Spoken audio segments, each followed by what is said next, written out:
শিক্ষা খাতে দুর্নীতি, প্রশ্নপত্র ফাঁস ও বেকারত্বের প্রতিবাদে আয়োজিত এক বিক্ষোভে হামলার শিকার হয়েছেন ভারতের ব্যঙ্গধর্মী রাজনৈতিক সংগঠন ককরোচ জনতা পার্টি সিজেপির প্রতিষ্ঠাতা অভিজিৎ দীপকে।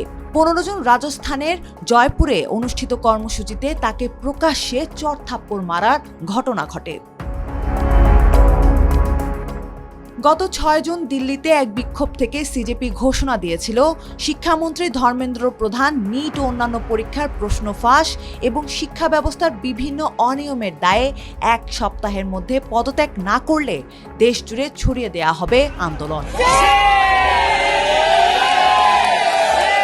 এরই ধারাবাহিকতায় 15 জুন জয়পুরের শহীদ স্মারকে বিক্ষোভ কর্মসূচির আয়োজন করে সংগঠনটি। সামাজিক যোগাযোগ মাধ্যমে ছড়িয়ে পড়া ভিডিওতে দেখা যায় সমর্থকদের কাঁধে থাকা অবস্থায় দীপকের গলায় জড়ানো কাপড় ধরে টান দেন এক ব্যক্তি। পরে তিনি এবং আরেকজন মিলে দীপকে বারবার চড় ও আঘাত করেন। এরপর হামলাকারীদের দীপকের সমর্থকরা সরিয়ে নিয়ে মারধর করেন।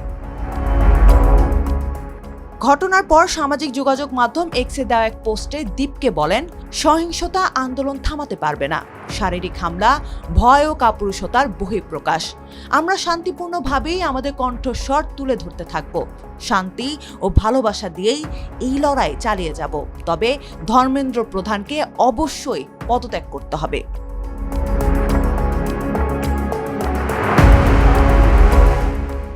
এই ঘটনায় 6 জনকে আটক করেছে পুলিশ।